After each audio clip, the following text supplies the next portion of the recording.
Hello guys welcome to my YouTube channel आपण माने स्वागत करछि मो वर्षा मोर आशा कि आपण माने बहुत भलो अछि वीडियो टी लास्ट पर्यंत निहाती भाबे देखंतु वीडियो टी भल लागिले लाइक करनबे चैनल को सब्सक्राइब करने चलन देन पे आज वीडियो टी स्टार्ट करनबा एबे मु जाउछि बरगोली पत्र आने देंगा मो मां मते पठेछि बरगोली पत्र नेबा पेंगा काली पूजा हबा पेंगा आ चले जा बरगोली पत्र तोली गानी बरगोली पत्र नेबा पेंगा ए गछारो आ चलो तोलिया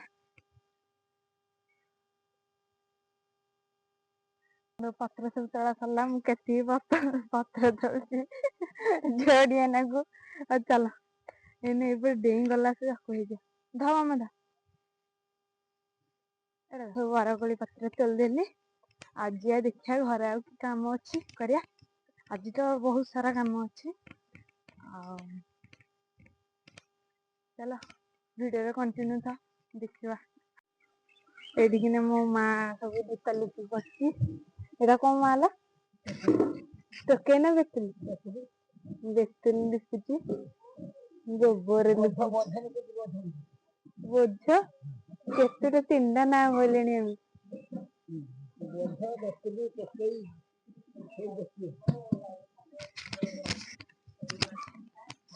आ हम सब लिपा लिपि होइছে बाहर लिपु ना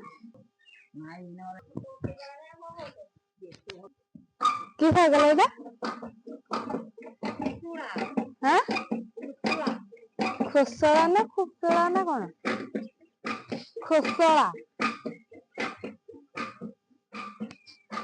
আর এটা হচ্ছে ଆମ ଗାଁ ଦାଣ୍ଡ ମା ଏଇଠି ଚାଉଳ ଚୁନା ସବୁ ବାଟା ବାଟି କରିଦଉଛି ଝୋଟି ପଡିବା ପାଇଁକା ଏଠି ଆମର ଧୁଆ ହଉଛି ବିରି ସବୁ ଚୋପା ଛଡେଇ ଦଉନା ସବୁ ଜାଗା ଚୋପା ପରିଷ୍କାର କଢା ହବ ଚୋପା କଢା ହେଇକିରି ବରା ହବ ଫେଣି ହବ କାକରା ହବ ଆଉ ଚକୁଳି ହବ ସବୁ ଏଥର ହବ ବିରି କାକରା ହଉଛି କି ବିରି ହାଁ ଆଉ ଦେଖିଆ ବିରି ମୁଗ କଦଳୀ ସବୁ କାକରା ହଉନି ସେଇଟା ମୁଁ ଜାଣିନି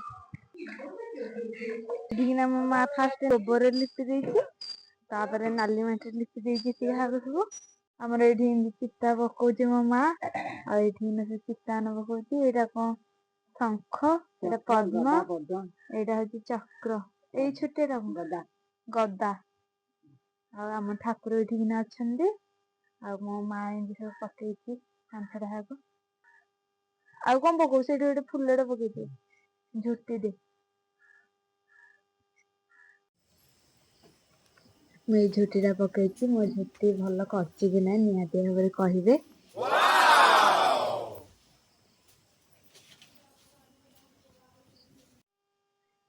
ଏବେ ଆମର ମାଣ ଖଟୁଳିକି ସଜେଇକି ସବୁ ମାଣ ବସା ହେଇଛି ଆଉ ଏଇଠିକିନା ଖୁଡି ମୋର ବହି ପଢୁଛନ୍ତି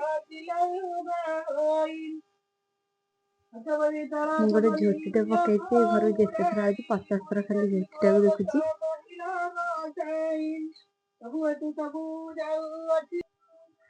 ଏଇଠିକିନା ମୋ ମା ଚକୁଳି କରୁଛି ପୂଜା ହବ ବୋଲିକି ଆଜି ଏଇଠିକିନା ମାମା ପରିବା କାଟୁଛି ଏଇଟା କଣ ଗୋଟେ କଦଳୀ ଏଇଥିରେ ଅଛି ସାରୁ ଅଛି ଆଉ ଟମାଟୋ ବାଇଗଣ ସବୁ କାଟା ହଉଛି ଏଇଠିକିନା କଣ ବସିଛି ତରକାରୀ ବୋଧେ ବସିଛି ଏରା କାଟା ହବନି ସବୁ କାଟା ହେଇଗଲାଣି ଏରାକ ଆଉ ଏଠି ପରିବା କାଟା ହଉଛି ଶାଗ ଥୁଆ ହେଇଛି ଶାଗ ଭଜା ହବ ଆମର ଏବେ ଏଇଠିକିନା ମା ବିରି ବରା କରୁଛି ଏଇଠି ମାମା ଦୀପଟାକୁ ଜଳଉଛି ଆଉ ଏବେ ପୂଜା ଷ୍ଟାର୍ଟ ହବ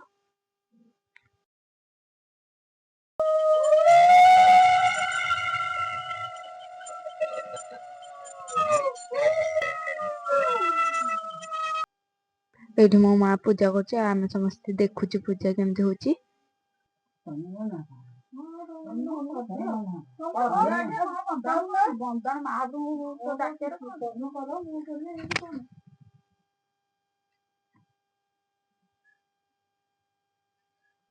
ମୋ ମା ଏଇଠିକିନା ଖୁଡି ମାମା କହୁଛି ତମେ ଆଗେ ବନ୍ଦେଇ ଦିଅ ଆଉ ମୋ ମାମାର ଖୁଡିଙ୍କର କହୁଛନ୍ତି ନାଇଁ ତମେ ଆଗେ ବନ୍ଦେଇ ଦିଅ ମୁଁ ତ ଏଇଠି କିଛି କହିପାରୁନି ଛିଡା ହେଇକି ତାଙ୍କେ କଣ କରୁଛନ୍ତି ଦେଖୁଛି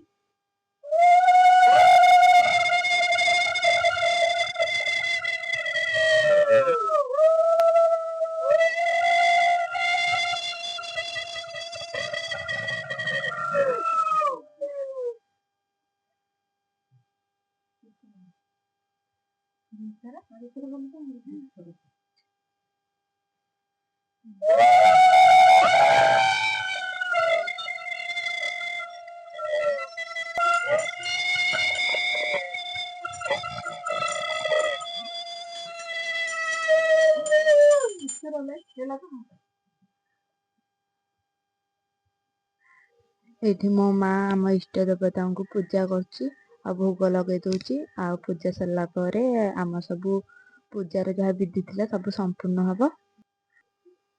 ଏବେ ଆମ ପୂଜା ସବୁ ସମ୍ପୂର୍ଣ୍ଣ ହେଲା। ଆଉ ସମସ୍ତେ ଏଠି ମା ଲକ୍ଷ୍ମୀଙ୍କୁ ପ୍ରଣାମ କରୁଛନ୍ତି। ଆଉ ଯାହା ମନେ ଯାହା ଥିଲା ସବୁ ଜଣେଇ ଦଉଛନ୍ତି ମା ଲକ୍ଷ୍ମୀଙ୍କୁ।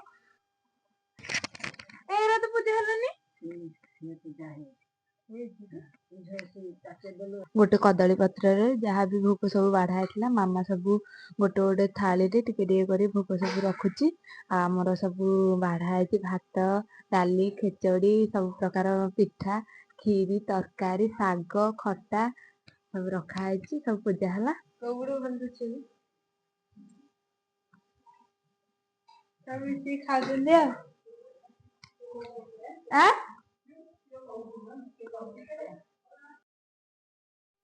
ଆମର ସବୁ ପର୍ବପର୍ବାଣିରେ ସମସ୍ତେ ନିଜ ଘରେ ପୂଜା ସବୁ ସାରିଲା ପରେ ଏମିତି ଏକାଠି ହେଇକି ଖାଉଥିଲେ, ଏବେ ବି ଖାଉଛନ୍ତି। ଏବେ ମା ମାଣ ଉଠଉଛନ୍ତି।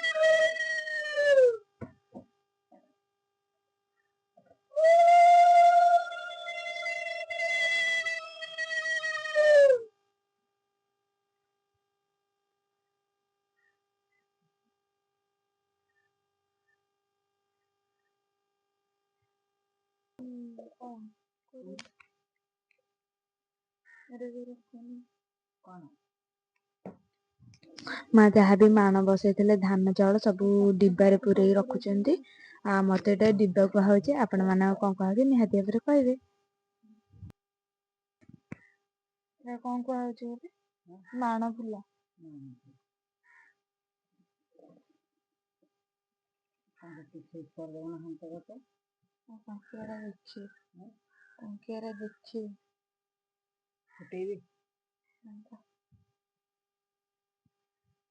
ଏ କେତେ ଟଙ୍କା ଲେଖା ପଡୁଛି?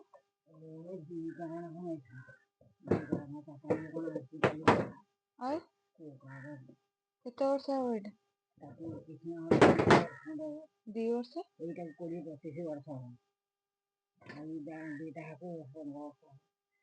ଆମର ଏରା କେତେ ମାନେ ପୁରୁଣା କାଳ ଫୁଲ, ମାଣ ଫୁଲ ଯାକ। ଆଉ ଏଇ ବଡଟା ହେଇଯାଇ ହେଲେ 20 ବର୍ଷ ଖଣ୍ଡେ। ଆଉ ଛୋଟ ଦିଟା 15 ବର୍ଷ ହେଲାଣି। କେତେ ପୁରୁଣାର ରଖା ହେଇଛି। ମା ଟିକେ ହାଏ କରିଦେ।